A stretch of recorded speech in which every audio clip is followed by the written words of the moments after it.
Hello guys, welcome to my YouTube channel biobomb with cute chemistry. चलो हम लोग chapter 12 तक खत्म कर लिए। अब chapter third photosynthesis in higher plant 13 chapter में। और गाइज अगर फर्स्ट टाइम देख रहे हो तो प्लीज़ सब्सक्राइब माय चैनल और अच्छा लगे तो शेयर भी करना, बेल नोटिफिकेशन ऑन कर दो।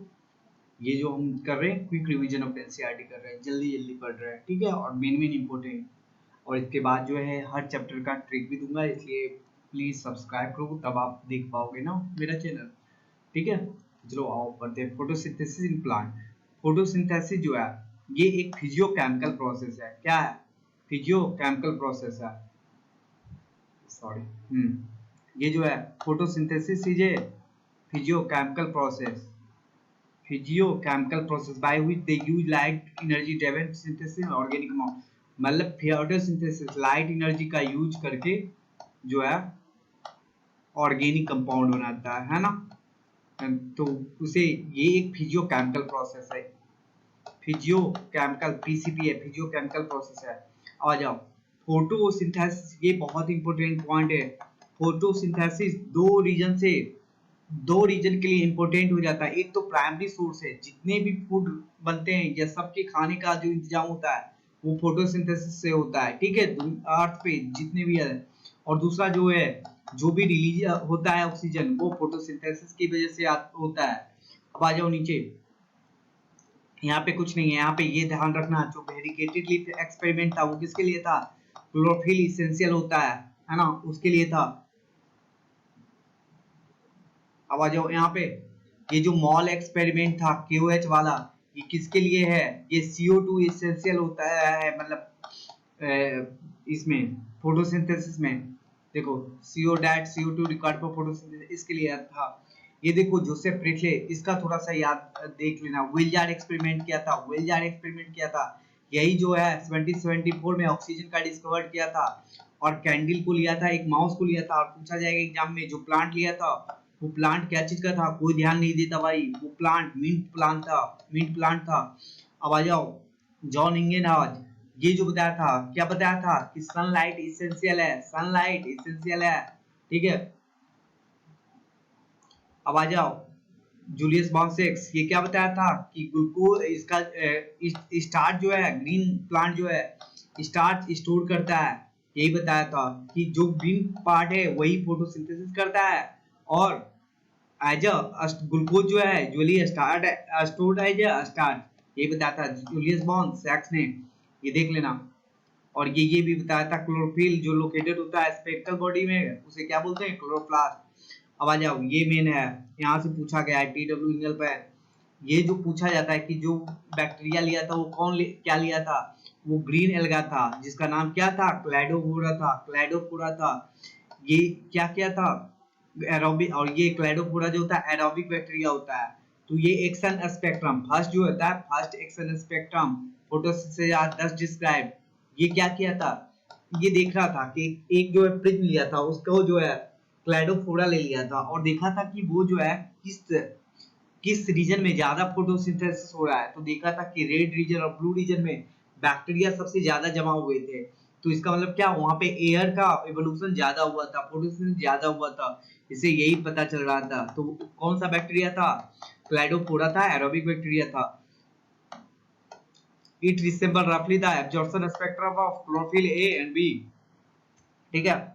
और कुछ भी नहीं है यहाँ पे। अब आ जाओ, ये जो है उसका जो है ये रिप्रेजेंट कैसे कर रहा है? ये इंपेरिकल फॉर्म है, इंपेरिकल फॉर्म है। ये पूरा नहीं है, इंपेरिकल इक्वेशन है किसका? फोटोसिंथेसिस का। ओरिजिनल में क्या होता है? 6CO2, 6CO2 होता है, 12H2O होता है ना। और एक C6 है, फिर और 6O2, ठीक है। अब इसमें देखो first time milestone contribution microbiologist था। ये ध्यान रखना, सब कार्लस बर्नौली को कुछ और समझते हैं, ये माइक्रोबायोलॉजिस्ट था। किस पे यूज किया था? पर्पल एंड ग्रीन बैक्टीरिया, याद आया? Purple and green bacteria. और कहाँ पढ़े थे सेल बायोलॉजी में। इसके पास क्या होता है? गैस वैक्यूल होता है, पढ़े थे।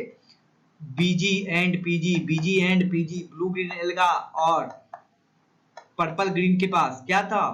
क्या था? गैस वैक्यूल था। याद रिवाइज करते जाओ गाइस। और ये क्या बताया था, ये सब टोटल एक्सपेरिमेंट करके क्या बताया था कि जो भी CO2 ऑक्सीजन इवॉल्व होता है वो किससे होता है, वो आता है वाटर से। क्या बताया, इन green plant H2O hydrogen donor और ऑक्सीडाइज टू O2। ठीक है, अब ये भी बताया था जिसमें वाटर ऑक्सीजन डोनर नहीं होता है, H2S होता है, जैसे कि ग्रीन सल्फर बैक्टीरिया और पर्पल ग्रीन सल्फर बैक्टीरिया, उसमें हाइड्रोजन डोनर कौन होता है, H2S। वहां पे O2 इवॉल्व नहीं होगा, वहां पे सल्फर इवॉल्व होगा। तो उसके पहले क्या जाना जाता था कि ऑक्सीजन जो होता है CO2 से आता है, लेकिन इन्होंने ही बताया था कि ऑक्सीजन जो है वाटर से आएगा। और लेटर जो है कैमरन रूम, यहाँ पे नाम नहीं है, कैमरन रूम, वो क्या बताया था, रेडियो आइसोटोपिक टेक्निक, वो जो है O18 लिया था, O18 का यूज करके कार्बन में और ऑक्सीजन, मतलब ये वाला नहीं, इसमें लिया था, वाटर में लिया था, एक बार इसमें लिया था, एक बार तो देखा था जो यहाँ ये वाला ऑक्सीजन निकला था वो भी आइसोटॉप था। तो पता चला कि जो भी वाटर है वो इससे आया है। और यही लाइट, ये एक बार पूछ भी चुका है कि फोटोसिंथेसिस 4-5 दे दिया था, कौन फोटोसिंथेसिस का मेन देखते हैं, 6CO2 12H2O 6H2O एंड 6 ये ध्यान रखना भाई, O2 released from water, this is for radioactive isotopic। और ये भी देख लेना, यहाँ पे CO2 जो है यहाँ पे क्या है, यहाँ पे +4 में है, +4 से 0 में जा रहा है, प्लस, तो इसका खुद का रिडक्शन हो रहा है ना।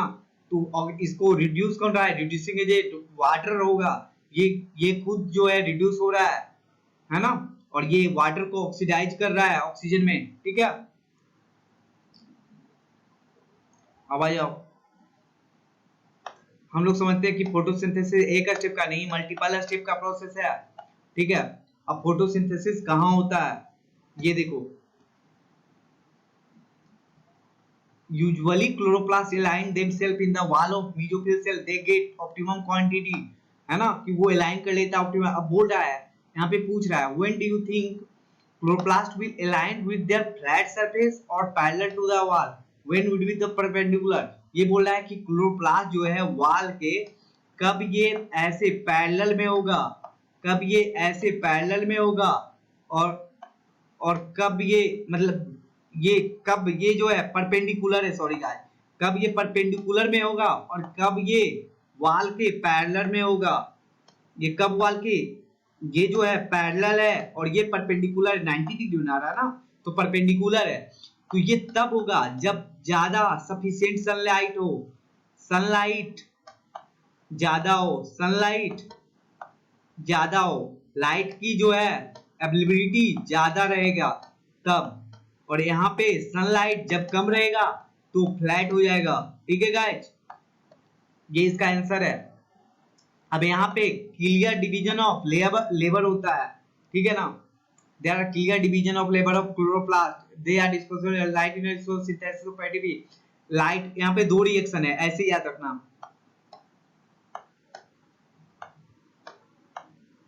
LGDS, LGTB होती है ना, LGTB का DS direct service, LGDS light reaction, grana dark reaction, stroma, LGDS ऐसे याद रखना, light reaction in grana, dark reaction in stroma.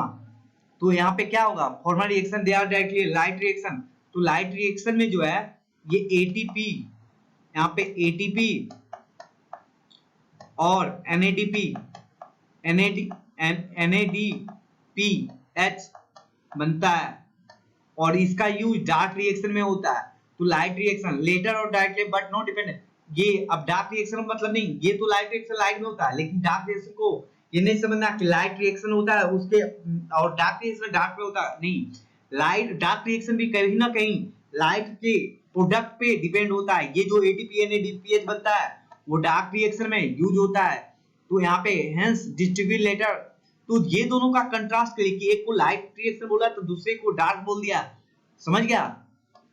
ऐसा नहीं है कि ये लाइट डिपेंडेंट है, इसलिए ये लाइट के प्रोडक्ट पे डिपेंडेंट है, लाइट पे नहीं है, लाइट रिएक्शन में जो प्रोडक्ट बनता है उस पे डिपेंडेंट है। समझ गया, एग्जाम में पूछा जाएगा कि डार्क रिएक्शन डार्क में होता है इसलिए डार्क लाता है, नहीं।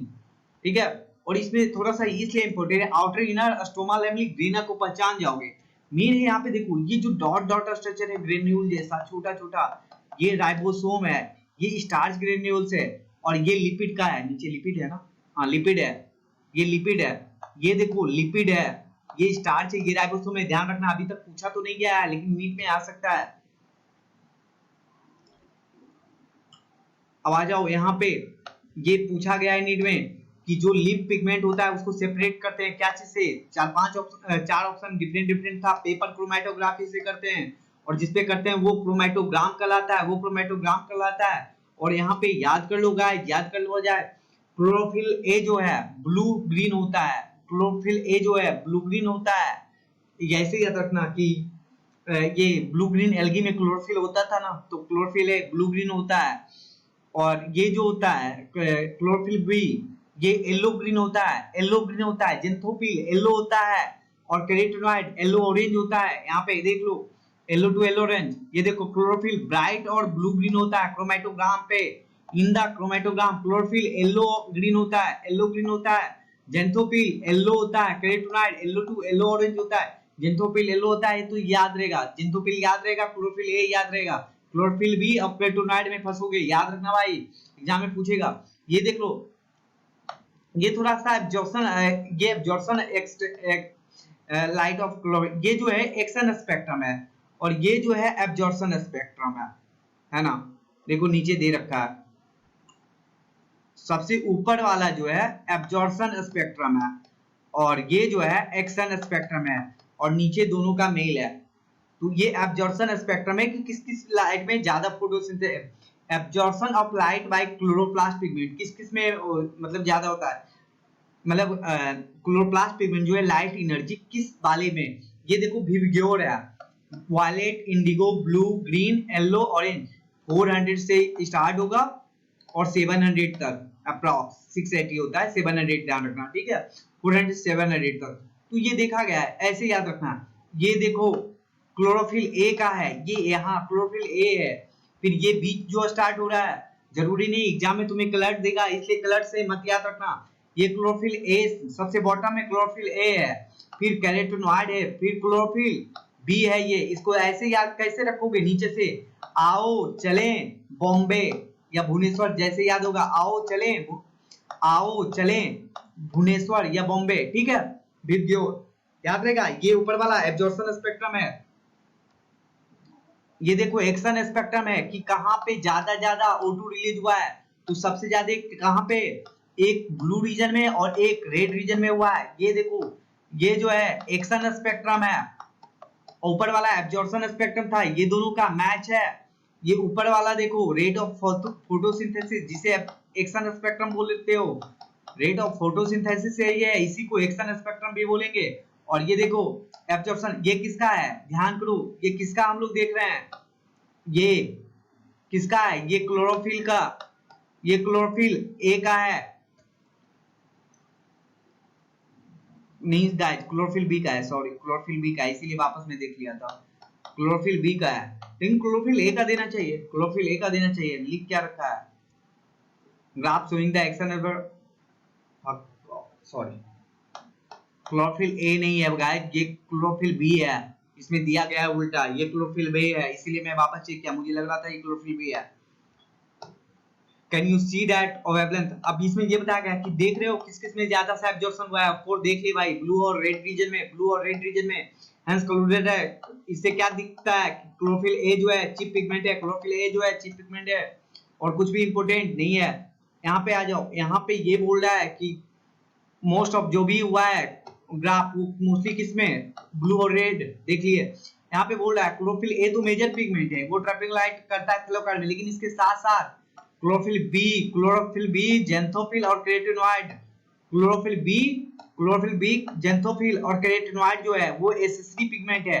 वो क्या काम करता है, एब्जॉर्ब करके लाइट ट्रांसफर कर देता है मेन पिगमेंट को, क्लोरोफिल ए मेन पिगमेंट है। इसके साथ साथ क्या करता है, ये फोटो ऑक्सीडेशन से बचाता है, फोटो ऑक्सीडेशन को सोलराइजेशन बोलता है, मतलब जलने से, क्लोरोफिल ए को जलने से बचाता है, ठीक है।